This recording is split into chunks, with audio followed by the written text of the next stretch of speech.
And with South by Southwest right around the corner, everyone's keeping their eye on up-and-coming bands, and Austin Monthly Magazine just had their release party for their music issue on Friday night to preview 10 bands that are on the verge of hitting it big. Joining us today is Erin Quinn, editor of Austin Monthly Magazine. Thanks for being with us this morning, Erin. Thank you for having me. How did the party go? It was great. We had more than 1,000 RSVPs, and people were there from 7:30 to probably about 1:30 in the morning. So it was, it was a party. You raised some money for a great cause. Yeah, Clifford Help Kids. We raised, I counted, I think it was $1,162 we raised, so that's good. That's great, and you had 7 bands perform. Yes. And now how do you select the 10 up-and-coming bands? So every year we start in December, and I have a bunch of music writers that I email, and we get nominations, and then we start researching, and we just try to figure out a good blend of genres of music, and try to get a mix of singer-songwriters and,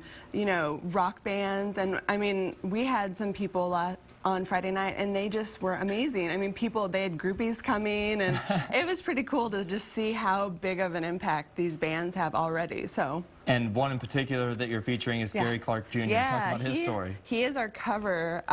He's a 28-year-old from Austin, Texas. He is an amazing guitarist and singer. He does like jazz blues, and everyone is saying he is the next big thing out of Austin. Yeah, so we did a big photo shoot with him. We did an interview. Rolling Stone has already named him one of the best guitarists of all time. He beat John Mayer. Wow. Yeah, and then he hasn't done a full-length album yet. He's recording it actually right now in LA.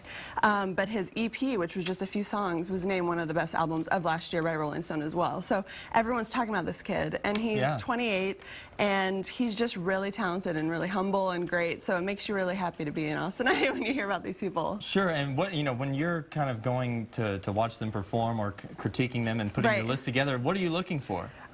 Just people who really, there's just something you can see in people. One of the singers, Graham Wilkinson, I saw in April. I had friends in town. We went to the Mean Eyed Cat, and he was there, and he has long blonde dreadlocks, and he's got this really soulful sound. He can play tons of instruments, guitar, piano, and his voice was just amazing. And I just remembered him months later when I started doing the list. But we have experts in town. You know, the city, everyone knows music, so we just have experts who are saying, this guy's it. This group is amazing, and it's cool because like we have some kids who just graduated. Marmalakes is the band name. They just graduated from UT, and everyone knows who they are. Right. And they put on a great show Friday night.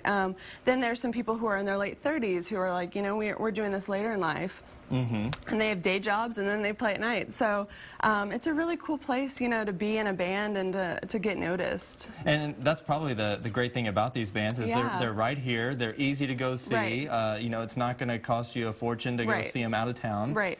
We're telling people you better go soon, though, because you never know. Yeah, exactly. They could blow up at any minute. Exactly. You never know. And we've done this for several years, and we've had some big ones who have blown up, like Ghostland Observatory. We named a band to watch years ago. So you just never know. And so for the ones that maybe didn't quite make the cut, I'm sure there may have been some broken hearts out there. Right. I mean, and you just never know. But I would say Gary Clark, bet on him. Bet on Gary Clark Jr. Gary Clark Jr. Go check it out. Thanks for being with us today, Erin.